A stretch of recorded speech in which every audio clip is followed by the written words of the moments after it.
Ya, selamat sore pemirsa TVRI Sumatera Utara dimanapun Anda berada. Senang sekali TVRI Sumatera Utara dapat hadir kembali menjumpai Anda melalui program Sumut Bicara. Pemirsa, kalau kita berbicara tentang integrasi ilmu adalah di mana penyatuan ilmu keislaman dengan ilmu-ilmu lain sehingga ilmu tersebut tidak lagi saling bertentangan namun dapat lebih saling melengkapi. Bagaimana perguruan tinggi Islam negeri dalam mengaplikasikan integrasi ilmu tersebut agar sumber daya manusia atau yang dimaksud dengan lulusannya atau yang lulus dari Universitas Islam Negeri mampu memajukan bangsa Indonesia. Untuk itu pada Sumut Bicara kali ini kami angkat topiknya integrasi ilmu untuk kemajuan Indonesia. Dan kita akan bahas topik ini bersama 3 narasumber yang telah hadir, yang telah kita undang ke Studio 2 TVRI Sumatera Utara sore hari ini. Namun sebelumnya kami mohon maaf karena satu di antara narasumber ini, ya beliau adalah Rektor Universitas Islam Negeri Sumatera Utara, masih dalam perjalanan dan menuju kemari, namun sudah di depan kita. Sesaat lagi kita akan langsung menyapa beliau, namun sembari menunggu kehadiran Bapak Profesor Dr. Syahrin Harahap MA selaku Rektor Universitas Islam Negeri Sumatera Utara. Saya akan sapa dulu narasumber berikutnya. Sudah hadir bersama kita Bapak Dr. Muhammad Syahnan MA selaku Dekan Fakultas Sains dan Teknologi. Selamat sore, salam sehat. Assalamualaikum Bapak. Selamat Boleh sore. sapa pemirsa kita dulu? Assalamualaikum para pemirsa TVRI Sumatera Utara dimanapun Anda berada. Salam sehat. Baik, dan kemudian kalau narasumber yang satu ini mungkin sudah tidak asing lagi bagi pemirsa TVRI Sumatera Utara dimanapun Anda berada. Tapi begitu pun saya akan perkenalkan, saya akan sapa Bang Sohibul Ansor Siregar selaku dosen atau akademisi. Apa kabar Bang? Selamat sore, salam sehat. Baik, Pak Ferry. Assalamualaikum warahmatullahi wabarakatuh. Selamat sore. Waalaikumsalam. Dan pemirsa langsung saja kita akan langsung sambut kehadiran Bapak Rektor. Sudah hadir? Belum? Sudah. Baik, kalau demikian pemirsa tadi topik yang kita angkat hari ini adalah integrasi ilmu untuk kemajuan Indonesia ya. Jadi kalau begitu saya akan ke Bapak Dr. Muhammad Syahnan MA dulu ini selaku Dekan Fakultas Sains dan Teknologi Universitas Islam Negeri Sumatera Utara.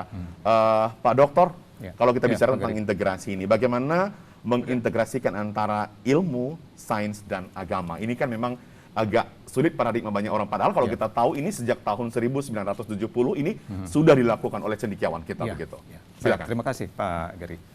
Pertama tentu izinkan saya untuk menjelaskan serba singkat bagaimana Fakultas Sains dan Teknologi muncul di UIN Sumatera Utara Medan. Bahwa Fakultas Sains dan Teknologi bersama-sama dengan beberapa fakultas umumnya memiliki bargaining power di dalam mewujudkan Universitas Islam Negeri Sumatera Utara Medan. Karena bagaimanapun juga salah satu prasyaratnya itu harus ada perguruan tinggi umum baru bisa alih status dari IAIN menjadi UIN. Nah, di dalam perkembangannya tentu yang menjadi salah satu apa yang diaplikasikan atau paradigma yang sekarang dikembangkan di UIN Sumatera Utara, sebagaimana tadi Mas Gari sendiri sudah menyampaikan bahwa sudah lama dibincangkan persoalan integrasi ini sudah lama dibincangkan, tapi di dalam aplikasinya sendiri mungkin ini yang menjadi persoalan. Kita di Fakultas Sains dan Teknologi di UIN Sumatera Utara telah melakukan upaya-upaya dengan kebijakan dari Pak Rektor, Prof. Syahrin Harahap, bahwa paradigma Wahdatul Ulum atau Unity of Knowledge inilah yang sedang dikembangkan. Jadi sebenarnya ini merupakan pengembangan dari pendekatannya dengan pendekatan integrasi, integration of knowledge. Nah, jadi apa yang kita lakukan itu adalah bahwa di dalam Islam tidak ada dikotomi antara ilmu umum dengan ilmu agama. Jadi ini merupakan satu kesatuan yang tidak bisa dipisahkan. Nah, inilah yang akan kita coba bahwa apa yang menjadi penciri dari Fakultas Sains dan Teknologi, salah satunya itu adalah yang akan dititikberatkan bahwa tidak terdapat dikotomi itu, dan kita akan mencoba membahas sains dan teknologi sebagaimana di dalam visi misi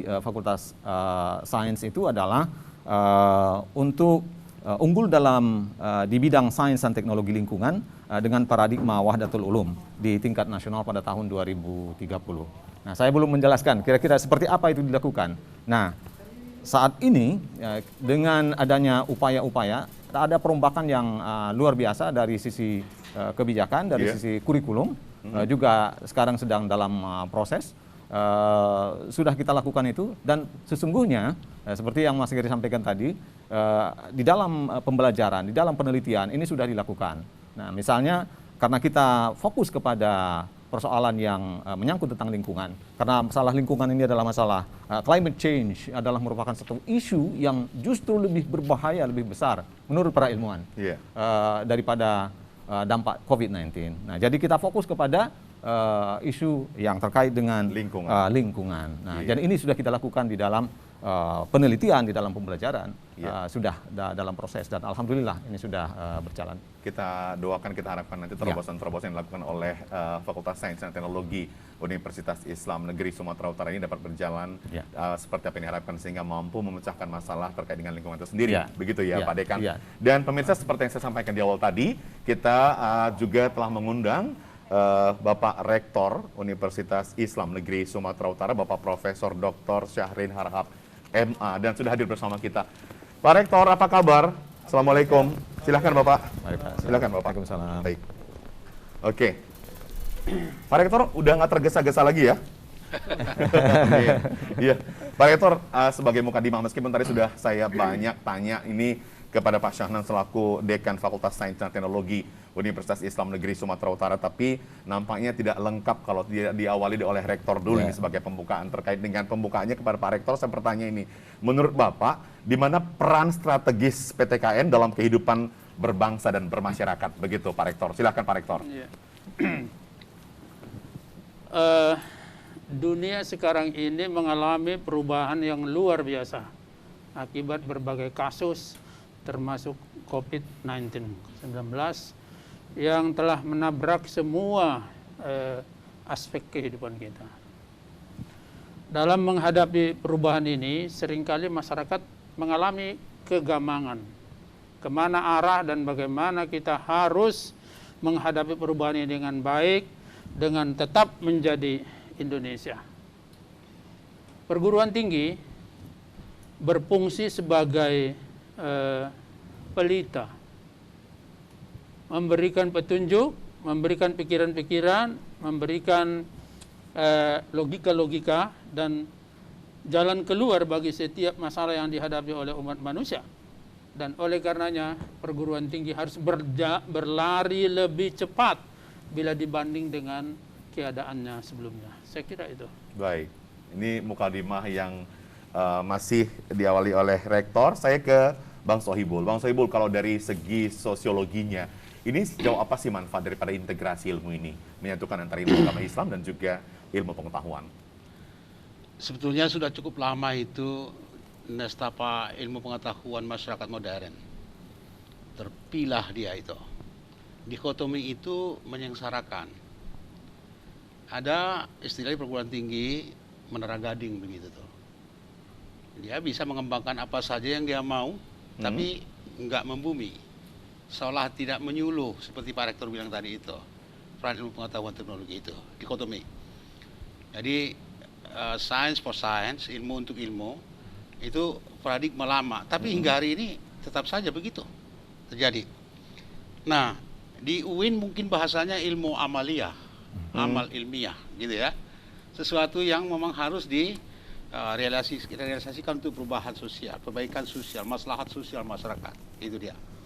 Lalu kemudian, kalau kita lihat, integrasi itu tidak hanya pada unsur ilmu yang sifatnya teosentris dengan ilmu yang sifatnya manusia sentris, antroposentris. Itu paradigma yang sampai sekarang belum selesai. Padahal kalau kita rujuk, sebelum lahir Comte, 350 tahun sebelum Comte lahir, udah ada Ibnu Khaldun dengan bukunya Muqaddimah. Dia selesaikan semua itu. Orang sosiologi bilang dia adalah orang sosiologi, Ibnu Khaldun. Orang antropologi bilang begitu. Orang fisika bilang, oh itu orang fisika. Mampu dia menyelesaikan itu. Kenapa bisa? Bolehkah kita berilmu dan bertuhan? Itu yang harus dijawab sekarang ini. Seolah-olah kalau orang berilmu nggak perlu bertuhan lagi. Nah, UIN sudah membuktikan sebenarnya begitu ya. itu dalam upaya itu, dalam memberi jawaban itulah UIN hadir, kita lihat begitu signifikan. Tapi permasalahan nestapa masyarakat modern itu sudah cukup lama. Diawali dengan sekularisasi. Itu hubungan antara iman dengan ilmu. Hubungan antara satu dengan ilmu itu juga luar biasa parahnya. Yeah. Katakan misalkan itu 2016 kita temukan importasi cangkul di Belawan, jutaan itu menyiratkan dua hal. Pertama, bahwa Indonesia 70 tahunan begitu belum lagi bisa berdiri pada makomnya sebagai negara agraris utama dunia, masih berandal pada cangkol. Cangkol itu kan teknologi sederhana, masa diimpor dari luar? Itu persoalan kebijakan lagi. Lalu banyak sekali komoditi pangan kita yang diimpor dari luar. Yeah. Semua yang tersedia di sini. Di mana letak fakultas-fakultas yang terkait dengan pangan? Itu kan integrasinya nggak ada. Dia nggak boleh mengintervensi. Padahal sebetulnya ilmunya itulah lead, suluh, nadhiro untuk penentuan kebijakan. Apakah mereka itu dikooptasi selama ini sehingga nggak boleh berbicara untuk meluruskan? Di dalam sejarah banyak sekali ilmuwan yang dicederai gara-gara berpikir dan menyatakan pendapat yang sungguh-sungguh benar. Nah, walaupun kita di sini belum seperti itu, tapi saya kira ada memang iklim kebebasan untuk bagi ilmu pengetahuan itu untuk mencari jalan, berdialog dengan kekuatan politik sekalipun, dan dengan mencari faktor-faktor yang bisa memudahkan rakyat lolos dari kendala-kendala struktural, politik, dan lain sebagainya itu. Tadi disebutkan soal climate change itu. Baru lagi COP26 konferensinya tingkat tinggi. Yeah. Ini sebetulnya keluhan siapa? Sehari sebelumnya itu ada KTT G20. Ini keluhan siapa? Dia anggap itu sebagai generalisasi persoalan dunia. Siapa yang paling banyak menyumbang kerusakan iklim? Industrialisasinya luar biasa. Kita nggak ada industrialisasi di sini. Cuma industri cangkol kita ada. Jadi kita nggak begitu banyak menyumbang itu. Berapa persen lah? Teriakan dia sebetulnya dilimpahkannya ke kita. Nah, ini supremasi kulit putih itu harus ditantang di dalam ilmu pengetahuan itu. Jangan kelewat mendikte dia itu. Sampai ke situ ini filosofi gerakan dari integrasi ilmu tadi itu. Jadi dimensinya dua. Pertama, Tuhan dan sekuler itu bisa satu. Baik. Yang kedua, antar satu dan lain bidang harus juga memiliki sebuah interseksi. Dan yang ketiga dimensinya adalah bagaimana ilmu bukan hanya sekedar kepuasan ilmu, tapi juga harus menjawab pada aplikasi perbaikan kehidupan masyarakat. Bermanfaat bagi masyarakat gitu dan ya. lingkungan seperti kata Pak Syahnan tadi. Ya. Baik, saya ke Bapak Profesor lagi nih, Pak Rektor. Pak Rektor tadi udah dibuka sedikit nih, di mana PTKN ini akan terus melakukan peran strateginya untuk berkehidupan berbangsa dan bermasyarakat. Tetapi kemudian hambatan yang dihadapi ada tidak Pak Rektor? Karena begitu mulia sebenarnya tugas perguruan tinggi negeri Islam ini untuk bagaimana kemaslahatan umat, kemajuan masyarakat dan lain sebagainya begitu. Iya, terima kasih. Hambatan terpenting itu adalah dikotomi ilmu pengetahuan. Dikotomi ilmu pengetahuan.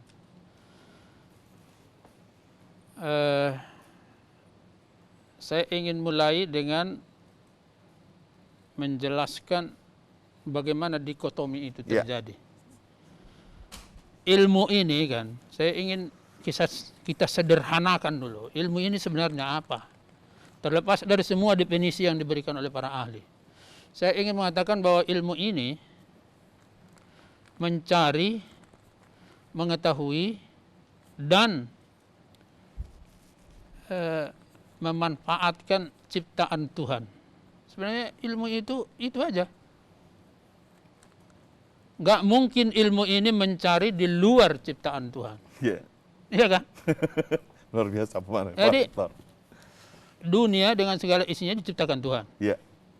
Kita mau tahu apa ini yang diciptakan Tuhan ini.